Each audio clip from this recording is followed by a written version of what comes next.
नमस्कार, आप सभी का बहुत बहुत स्वागत है दोस्त। आज की वीडियो में हम आपको 5 ऐसी गलतियां दिखाने वाले हैं जो कि घर बनाते समय आपको नहीं करनी चाहिए। और ये घर बनाते समय ये 5 गलतियां आप करते हैं तो इन गलतियों को सुधारने में आपका लाखों का खर्च हो जाता है। तो चलिए एक एक करके प्रैक्टिकल तरीके से देखते हैं कि ये 5 गलतियां कौन कौन सी हैं।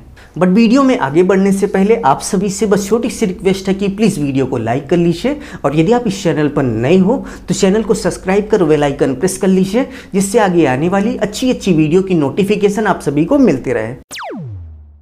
तो गलती नंबर 1 की बात करें तो आप यहाँ पर देख सकते हैं कि स्लैब ढलाई होने के बाद स्लैब में जितनी भी सरिया लगी थी वो नीचे की तरफ से दिख रही है। और स्लैब यानी कि छत की सरिया जब कुछ इस तरीके से बाहर दिखती है तो स्लैब के आसपास की जो कंक्रीट होती है वो टूट टूट कर गिरने लगती है। तो यहाँ पे क्वेश्चन उठता है कि स्लैब की ढलाई करते समय कौन सी गलती हुई जिसके कारण कुछ इस तरीके से स्टील यानी कि सरिया बाहर दिख रही है। तो आप देख सकते हैं कि स्लैब की ढलाई करने से पहले कुछ इस तरीके से शटरिंग की जाती है। शटरिंग करने के बाद कुछ इस तरीके से स्टील वर्क होता है और स्टील वर्क होने के बाद आप देख सकते हैं कि स्टील के नीचे कुछ इस तरीके से कवर ब्लॉक लगाया जाता है। आप देख सकते हैं कि ये आपका कवर ब्लॉक है। इसी कवर ब्लॉक को जब स्टील यानी कि सरिये के नीचे कुछ इस तरीके से लगा दिया जाता है तो स्टील यानी कि सरिया कंक्रीट के अंदर बहुत ही अच्छे से सेट हो जाती है और स्लैब के नीचे कुछ इस तरीके से बाहर की तरफ नहीं दिखती।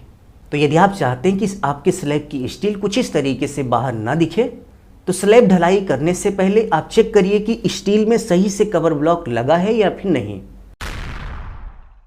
सेकंड मिस्टेक की बात करें तो आप देख सकते हैं कि यहाँ पर हमारे पास एक सीमेंट है। ये बिल्कुल नया सीमेंट है, यानी कि बाज़ार से हम नया नया लाए थे और इसकी पैकिंग खोलने के बाद जब हमने इसका टेस्ट किया तो आप देख सकते हैं इस सीमेंट में छोटी छोटी गोलियाँ हमें दिख रही हैं, यानी कि सीमेंट अंदर ही अंदर जमना स्टार्ट हो गया है।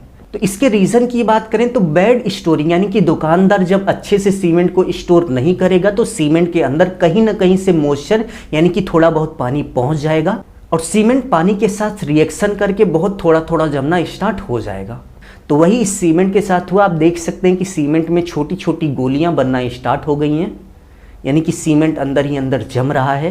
तो इस तरह का सीमेंट आपको घर बनाते समय नहीं यूज करना है, स्पेशली फाउंडेशन, बीम, कॉलम और इसके साथ साथ स्लैब में, क्योंकि जिस सीमेंट का रिएक्शन स्टार्ट हो जाता है यानी कि जो सीमेंट थोड़ा थोड़ा जमना स्टार्ट होता है उसकी जो स्ट्रेंथ होती है वो 50% यानी कि 50% तक कम हो जाती है।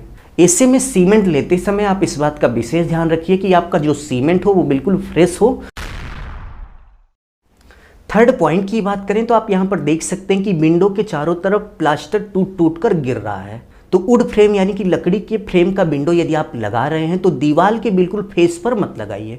आप यहाँ पर देख सकते हैं कि इस विंडो को दीवार के बिल्कुल फेस पर लगा दिया गया है और जो लकड़ी का विंडो होता है ये थोड़ा सा मॉइस्चर पाने के बाद फूलने लगता है, यानी कि थोड़ा बहुत इसमें एक्सपेंशन होता है, जिसका दुष्परिणाम ये होता है कि आसपास का जो प्लास्टर होता है वो टूट टूट कर निकलने लगता है। तो यदि आप लकड़ी का विंडो लगा रहे हैं तो आप देख सकते हैं कि कुछ इस तरीके से आपको लकड़ी का विंडो दीवार के बिल्कुल बीचों बीच लगाना चाहिए। आप यहाँ पर देख सकते हैं कि लकड़ी का जो विंडो है वो दीवार के बिल्कुल बीचों बीच लगा है। यदि आप इस तरीके से लगाएंगे तो विंडो आपकी बीच में होगी और दीवार का जो प्लास्टर है कुछ इस तरीके से टूट टूट कर नहीं निकलेगा। फोर्थ नंबर पॉइंट की बात करें तो आप देख सकते हैं कि वायरिंग के लिए कुछ इस तरीके से वॉल की कटिंग करके पाइप लगाई जाती है। तो वायरिंग पाइप कुछ इस तरीके से सेट करने के बाद आप तुरंत प्लास्टर मत कीजिएगा। बहुत सारे लोग तुरंत प्लास्टर कर देते हैं, जिसका दुष्परिणाम ये होता है कि जहाँ पर पाइप की कटिंग होती है उस एरिया में प्लास्टर बैठ जाता है और प्लास्टर में क्रैकिंग आना स्टार्ट हो जाती है। यदि हम सही तरीके की बात करें तो प्लास्टर कटिंग होने के बाद जहाँ पर कटिंग हुई है वहाँ पर आपको सीमेंट सैंड का मोर्टार यानी कि मसाला बनाकर उसको कुछ इस तरीके से फिलअप कर देना है, यानी कि भर देना है। और यदि आपको प्लास्टर करने की जल्दी है तो भरने के 1 दिन बाद आप प्लास्टर करना स्टार्ट कीजिए। 5 नंबर पॉइंट की बात करें तो आप देख सकते हैं कि यहाँ पर विंडो के ऊपर क्रैक आ गया और क्रैक इतना लंबा है कि विंडो से लेकर टोटल सीलिंग तक फैल गया। तो आपके विंडो के कॉर्नर पर कुछ इस तरीके से क्रैकिंग ना आए इसके लिए आपको सिंपली विंडो के ऊपर कुछ इस तरीके से लिंटर बनाना है। आप देख सकते हैं कि यहाँ पर विंडो के ऊपर लिंटर बनाया गया है। यदि आप भी विंडो के ऊपर कुछ इस तरीके से लिंटर बना देंगे तो आपके भी विंडो के कॉर्नर पर कुछ इस तरीके से क्रैकिंग नहीं आएगी। सो उम्मीद है आपको बहुत ही अच्छे से समझ में आ गया होगा कि घर बनाते समय आपको कौन सी 5 गलतियां नहीं करनी चाहिए। अभी के लिए बस इतना ही। अपना ख्याल रखिए और अपने मम्मी पापा का अपने से भी ज़्यादा ख्याल रखिए। इसी भाव के साथ आप सभी से विदा लेते हैं। धन्यवाद।